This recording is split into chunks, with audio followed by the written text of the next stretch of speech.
Hello and welcome to Coconut Chats, everyone. Today you've got me, Harita, and I'm joined with Shamita. How are you going, Shamita? I'm good, Harita. How are you? I'm good, thanks.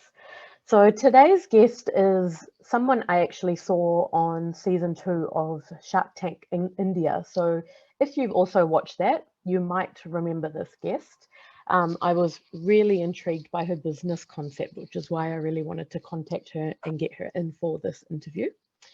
So Preety Maggo is the founder of Magic of Memories, and it's called the Magic of Memories because it's a unique business that turns memories into DNA jewellery. So no two pieces are ever the same.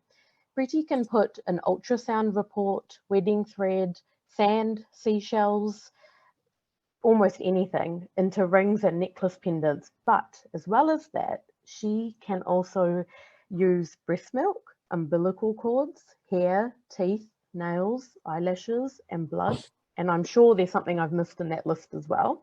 So you might be wondering, how can she actually make this into jewelry that lasts for many, many years? Well, that's what we're going to talk to her about today. Hi, Preety, how are you? Hi, how are you? I'm good. How are you? I'm good, thanks. So, for those listeners that might not have seen you on Shark Tank India or who have never come across this type of concept before, because I know I hadn't until I saw you on Shark Tank, um, Right. please give our listeners a bit of an overview about how your business works and what makes it so special. I am the founder of Magic of Memories, as you said. So, I make DNA jewelry. And by DNA, I mean all the DNA which has a memories or emotional connection with it. It's not just any DNA, it is precious DNA like mother's milk or umbilical cord hair, whatever the baby and mother connects, or maybe the memoirs of the deceased person. Maybe we can preserve the last hair or last bits of pieces, whichever is uh, you know left by the person who's passed on to the heaven earth. So I use those pieces, DNA jewelry things, and I convert it into different form of arts, and we make it like a storytelling jewelry kind of a thing. So that is actually the overview about my DNA jewelry thing. Yeah, Preeti, if I'm not wrong, you are from medical field. So, Yeah. what made you come into this business? So before I was a mother, I was working in an eye hospital, and I was doing a 9 to 5 job. And I was happy with the job, and I never thought that I'd be an artist. But after I gave birth to my daughter, I actually found this idea somebody is doing in Germany, and I found it really interesting. I thought maybe we can bring it in India with the international standards, because no one was doing at that point of time with the same skills and the artistic value. So I thought maybe let's give it a try. And I did like practice a lot around, yeah, around everything else.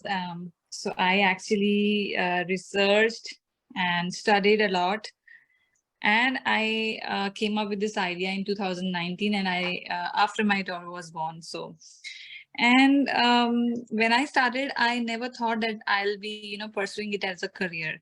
I thought let's do it as a hobby. So when I started, I found that I'm an artist. I never thought that I'd be an artist, and after I actually started doing it, I found that artistic like thing inside of me, which was like hiding from the last 30 years. So, and when I found this, and people was like very happy with the jewelry I was making, and I thought, let's do it. Okay, let's give it a try in a business form of a way. So I actually end up becoming a entrepreneur after that. It is like a hobby, and an artistic value came up with the idea. Hmm. Hmm. So, from Yes. a 9 to 5 job to this business, so I am sure that it sounds simple, but there is a lot involved. So, did you go through some like learning process, some courses or something in order to understand the steps of making this into a business? Firstly, I started doing it like only about me. I mean, I was not doing any courses. I just did my research as I was from the medical field. I knew the liquids and the Right. fats content of the breast milk, how I can, preserve it actually. So I knew bits and pieces. So I thought, let's experiment it. So I did many experiments. Most of them failed. But then one day I cracked the idea, and I actually did it on my breast milk, and I tried it for like 6 months and tested the stones for the coloration, UV under UV light and the sun, everything. So when it was the color was not changing for 7 months or 6 months or 1 year, I thought that this is going to last. So all those stones which I made like 5 years ago, they are still shining the same. Mm, So that's the medical background of mine helped me in right. achieving this thing. Yes. Hmm.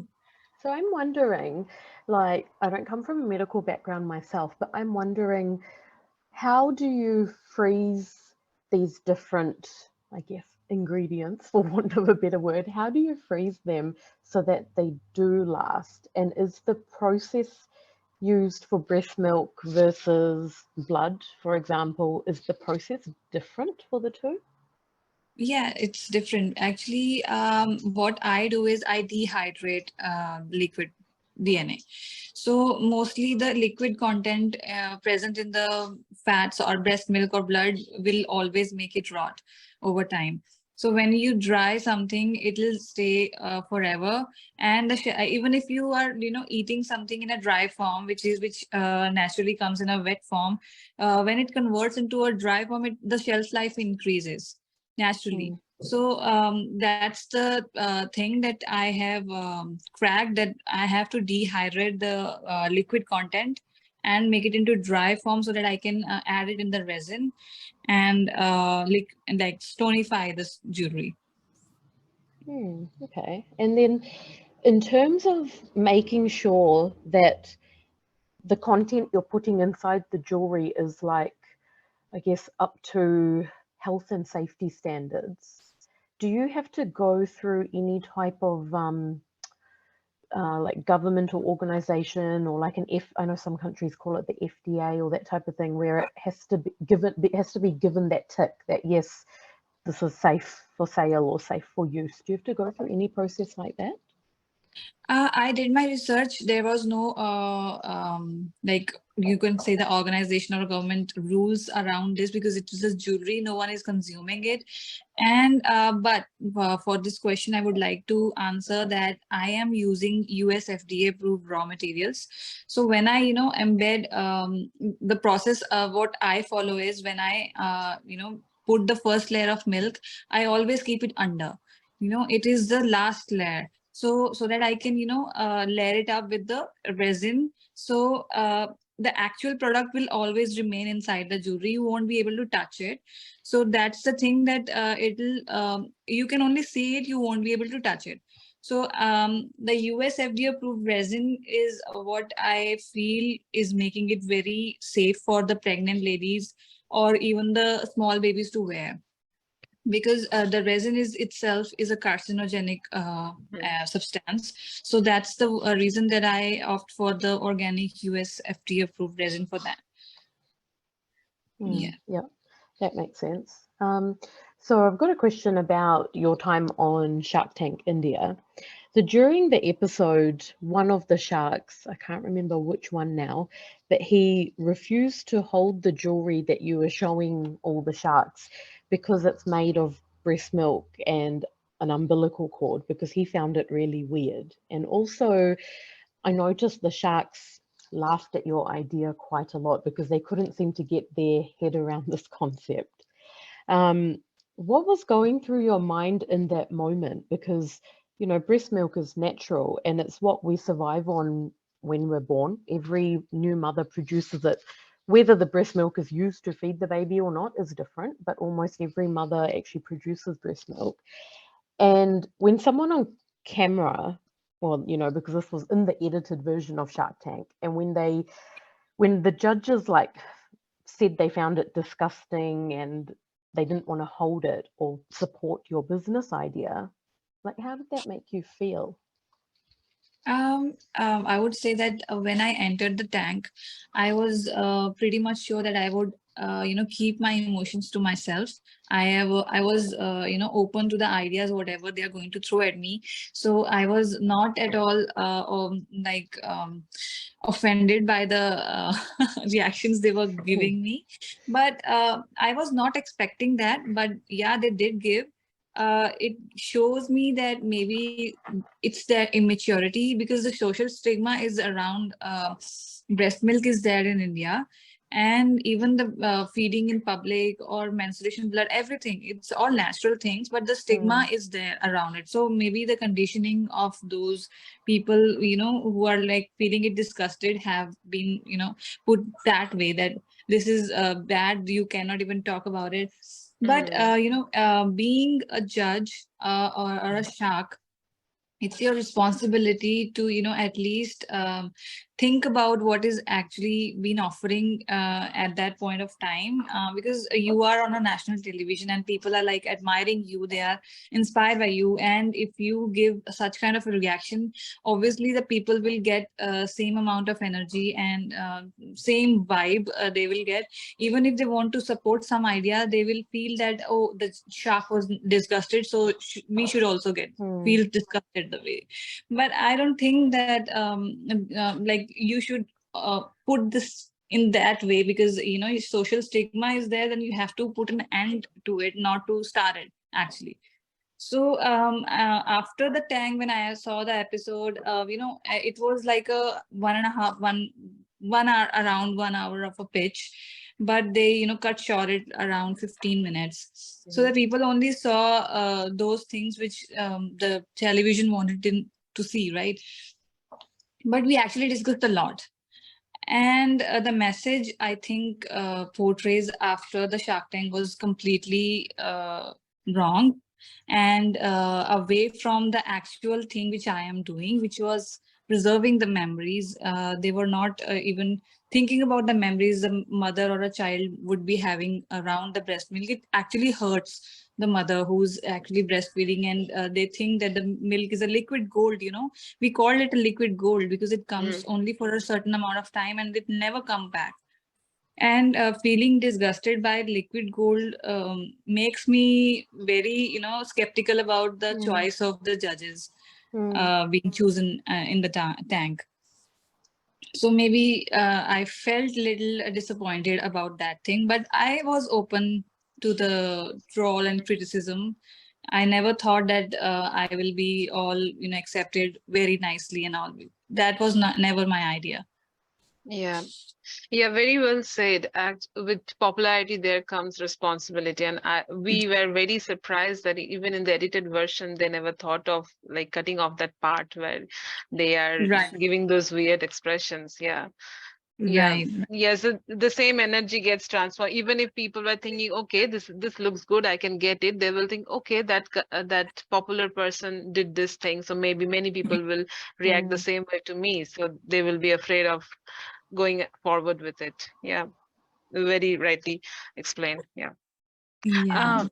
Even I was also watching some of the videos where those videos where people come around and explain what happened in the episode and how it went and explain it to the mass. So there were like many weird things that weird ways they were explaining your episode. So I'm pretty sure that there were negative publicity that came along with it. So what were your steps to avoid that, or how you dealt with it? Actually, I've been trolled a lot, but 80% of the people supported me as well. So I never thought about those 20% who were not, supporting me or abusing me, or, people were like threatening me to die, So I actually never, let it affect me. I after the Shark Tank episode air, I told myself that I have to draw a boundary around myself, and if anybody is going to throw a stone at me, it should repel back. So I am not at all accepting or grabbing and taking the energy inside of me, because if I start doing it will automatically stop me from achieving what I want to achieve. So I am very determined and dedicated that I have to do it. And this was the first step when I came to Tank, and people, the national television, the people who are watching me.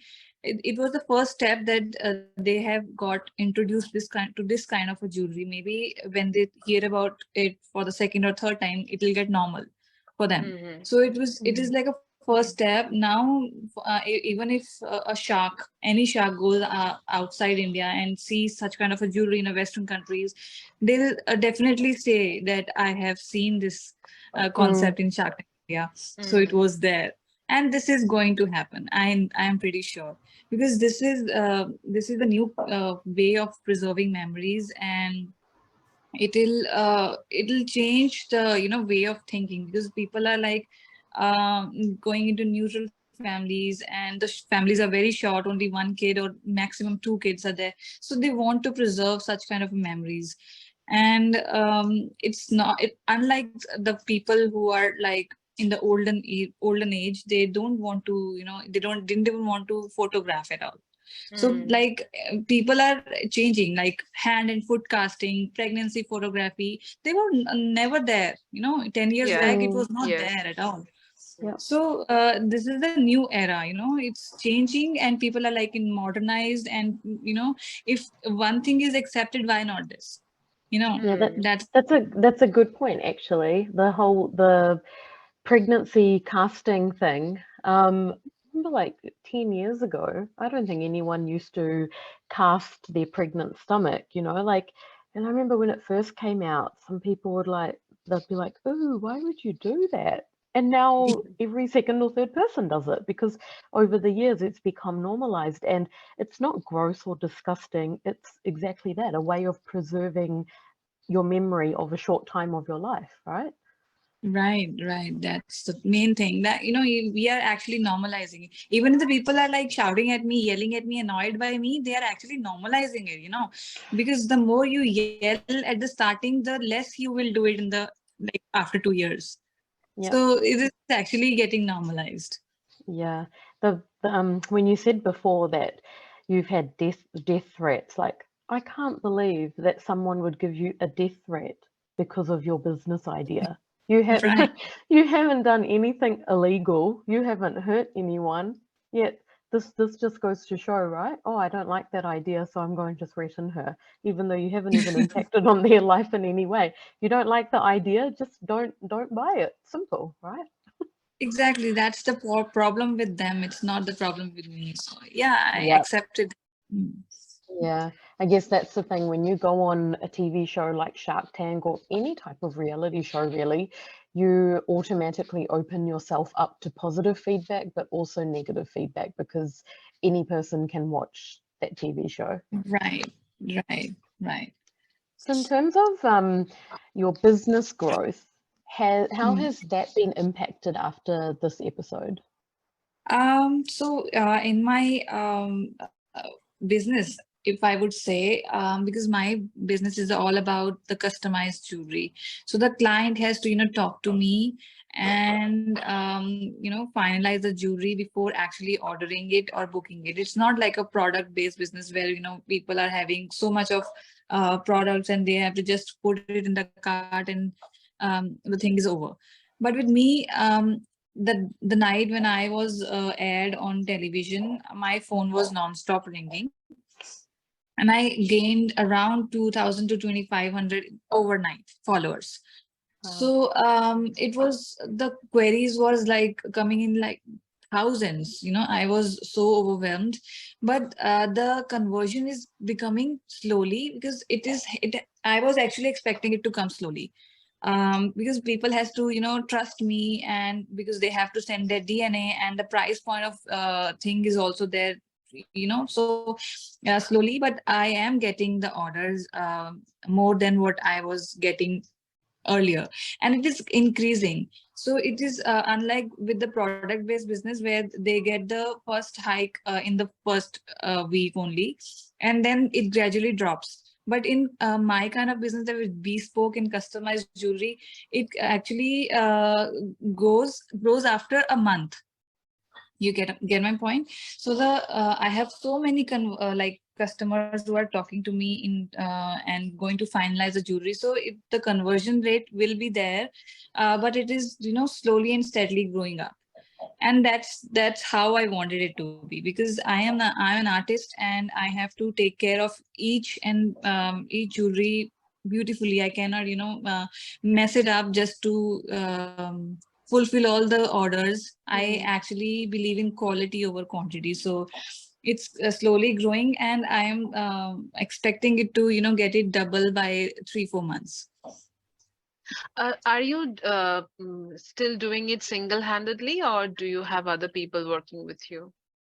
Um, I have a manufacturing team where they have a skilled laborers, and the workers, they are making the jewelry part, because that is actually the goldsmith's job. So I have 4-5 people working for me in that prospect. And then I do the artist. I have a little team where I'm training you underprivileged women to do some artwork, because it's only a handwork they are doing, and but they are giving them a lot of respect. And in terms of that, you don't have to do the labor work, right? So I have a logistics team. So I have a small team, I would say, like 15-20 people. That's good. Okay. At the moment, yes. So, what is the production rate? So, for example, if you are given a week, how many products you think you can manufacture in that week? I think I can do around 30 to 40 pieces in a week. Okay. Okay. That's pretty good. Okay. Yeah. Yeah. At the moment, we have this much capacity, but when the order will increase, we will definitely going to increase the capacity and the team. Sure. Yes. So we can do it. We can scale it up. Yes. Yes. Definitely. Yeah. As and when the demand is growing, you will definitely raise the bars for your production rate. So that's given. Surely. And so I'm sure like you must have received like many different kinds of requests from your customers. So what is the weirdest one you can think of? I have already told it this in Shark Tank India, that this is I remember this. Yeah, excreta, waste, and pee, poop, and sperms, and people are like, weird request would be tears, maybe sweat. I mean, people are like getting a wrong message. I am not making DNA jewelry. I am making DNA jewelry connected with memories. DNA can be anything. DNA can be sweat. DNA can be pee. DNA can be poop. I cannot make such kind of a jewelry. So this is a bizarre request. I am still getting it. After the Shark Tank India, this bizarre request has increased, not decreased. Yeah. Yeah. I remember, I think it was Anupam Mittal. He asked the sperm question, and he kept asking you, "Why not? Why not?" And I couldn't stop laughing. I was like, "Has he gone nuts? Why is he asking this?" Maybe he's getting the instructions. Maybe it's just for the TV ratings. Yeah, but I told him that I am not going to preserve sperms just because it doesn't have memories or beautiful emotions attached to it. Just, you cannot compare breast milk to sperms.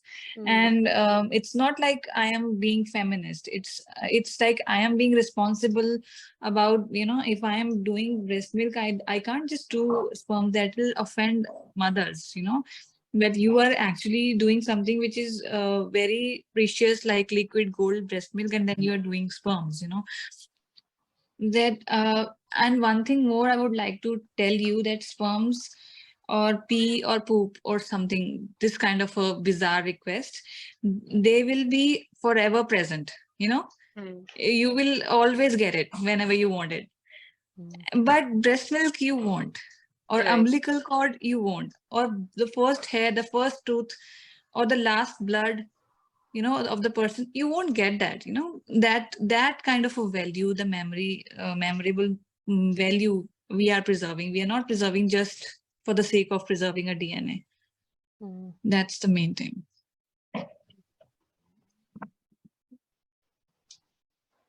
Have you ever received any requests like about preserving the ashes of Yeah, parents? I Okay, do. I do. you I do keep that. getting it. Yeah, but I don't do. I don't Okay. work with ashes because of the religious reasons.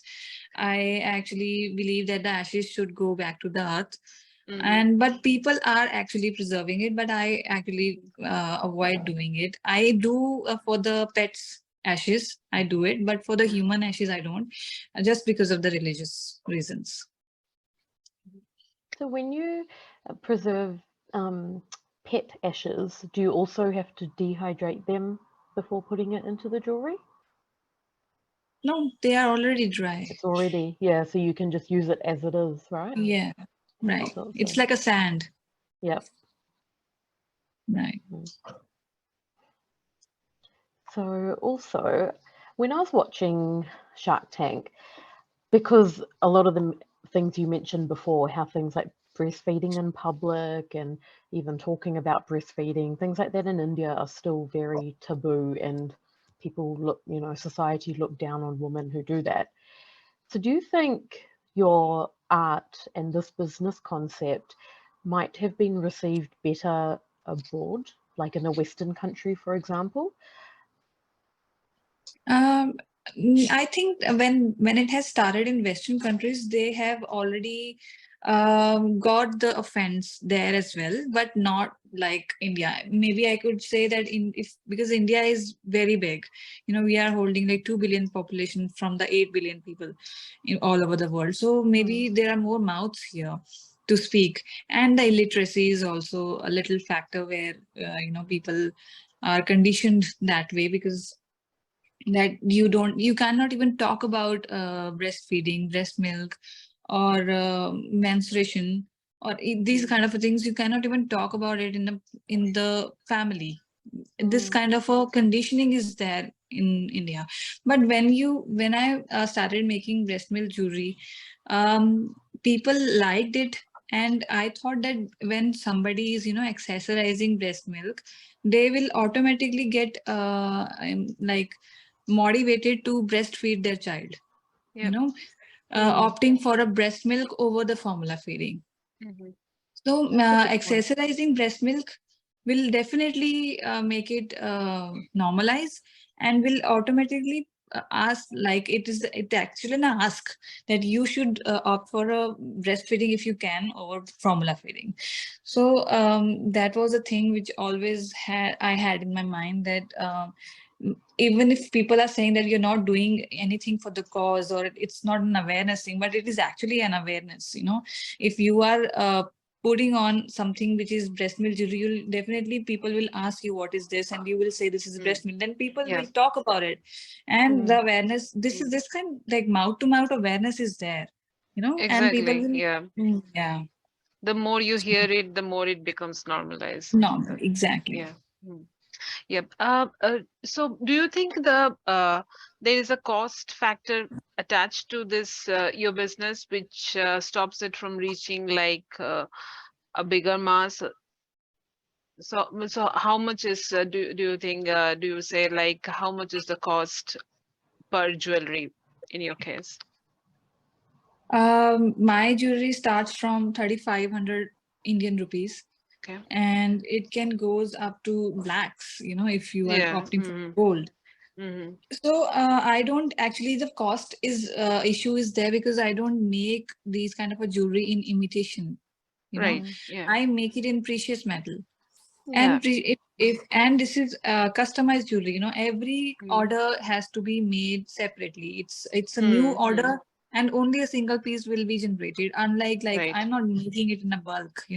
So when you're making something in bulk, the cost will automatically comes down. But when you're making just for a single piece, the cost will be there.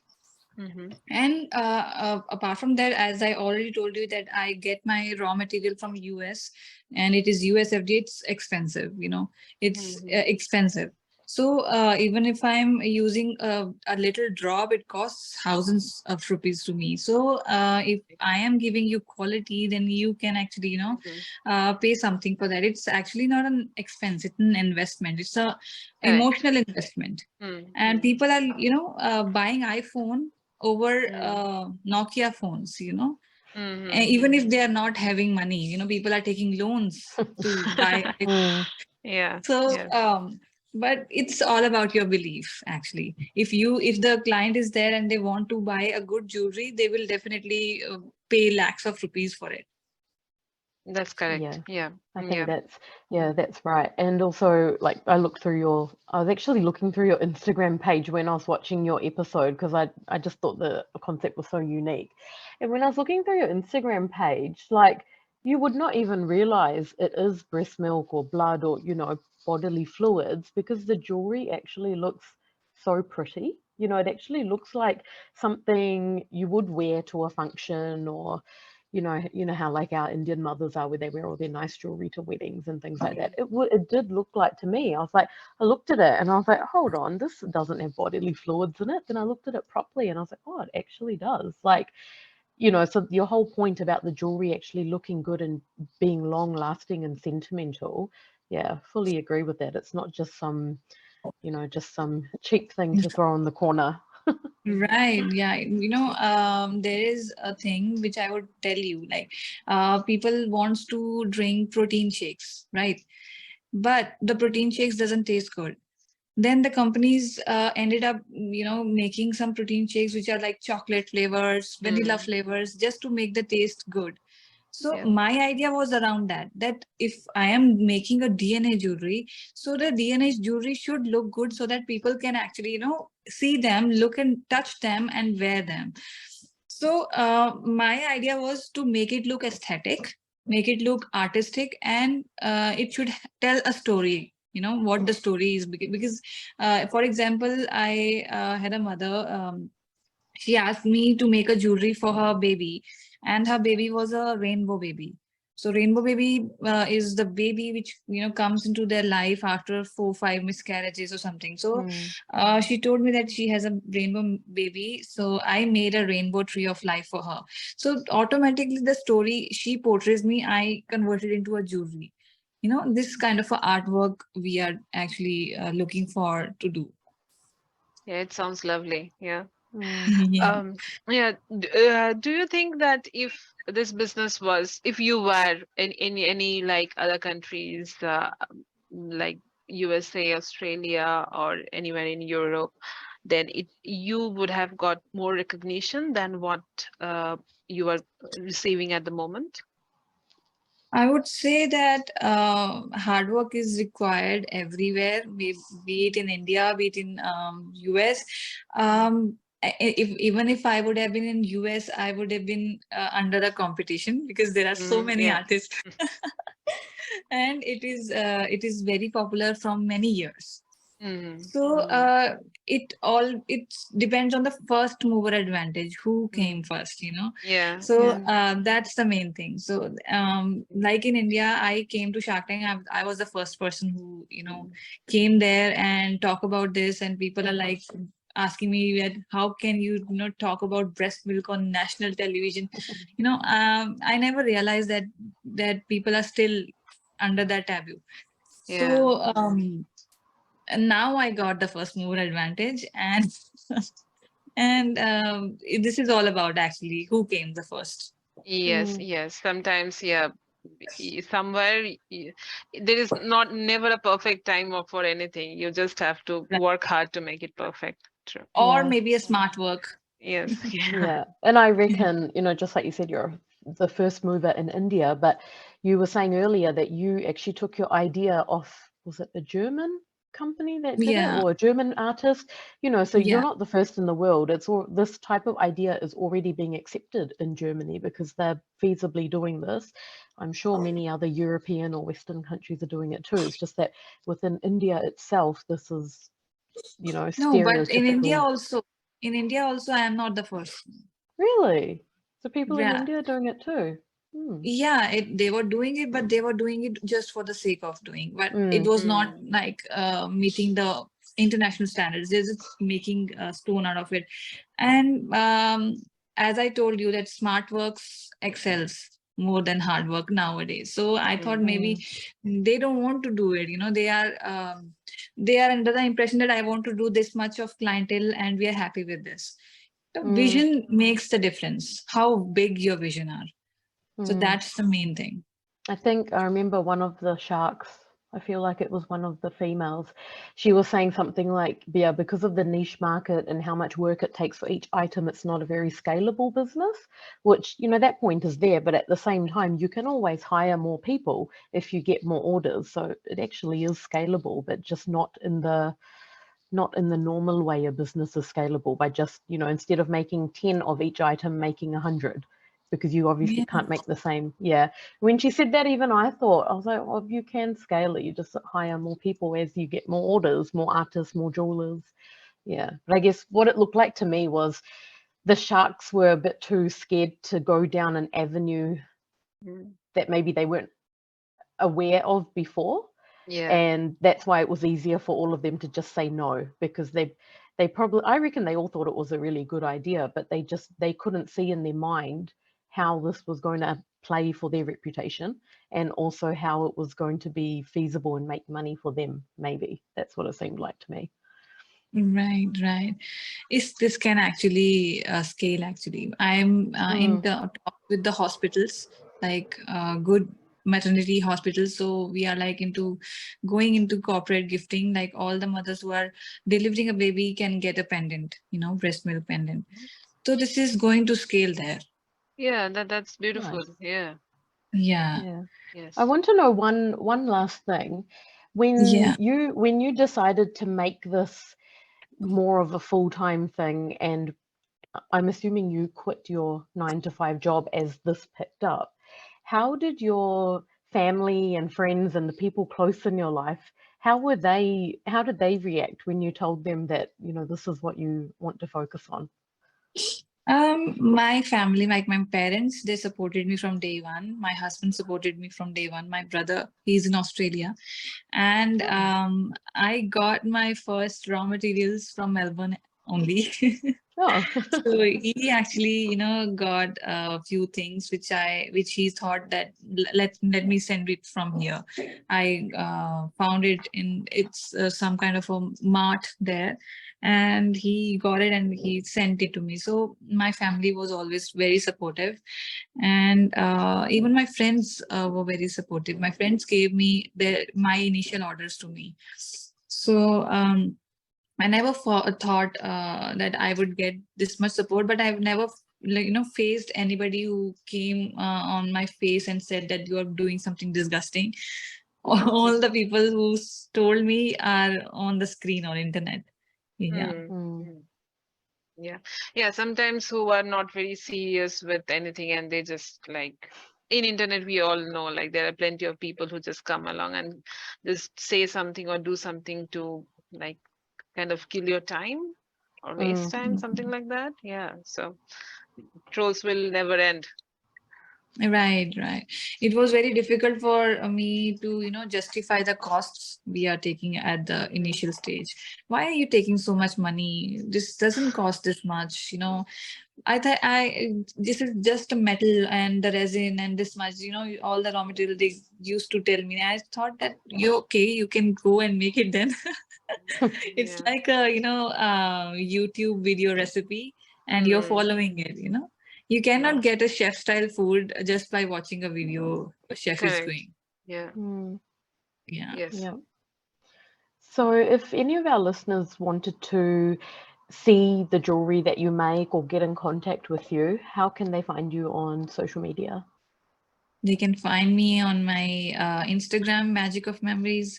My website is there. Facebook is there. And my contact details are always on my social media. So they can definitely, click the button on WhatsApp. So I am always reachable. And I also cater all the requests. Yeah, I get hundreds of requests every day. They want to talk to me and I talk to each of the person. I have a good speed. Right now I have. Let's see in the future. We'll keep some skilled people just like me. That's really awesome. Thank you so much for your time today. It was so good to hear even more about this business because I just found it so interesting. Yeah, Yeah. and not only about the business, yeah, the whole thing, like how you were dealing with the negative tolls, and then how you were training up the underprivileged women, everything, like Mm, it sounds really lovely. All the best. Thank you so much. thank you. Yeah. For all of our listeners out there, if you enjoyed listening to this episode, feel free to leave feedback, again, negative or positive, at coconutchats@gmail.com. You can also leave your feedback under our videos on Facebook, YouTube, or Spotify. And if you've got anything you'd like to tell us about at all, you can always contact us. Any ideas for future episodes, or if you yourself would like to be interviewed, feel free to get in touch with us. But until next time, take care and stay safe, everyone.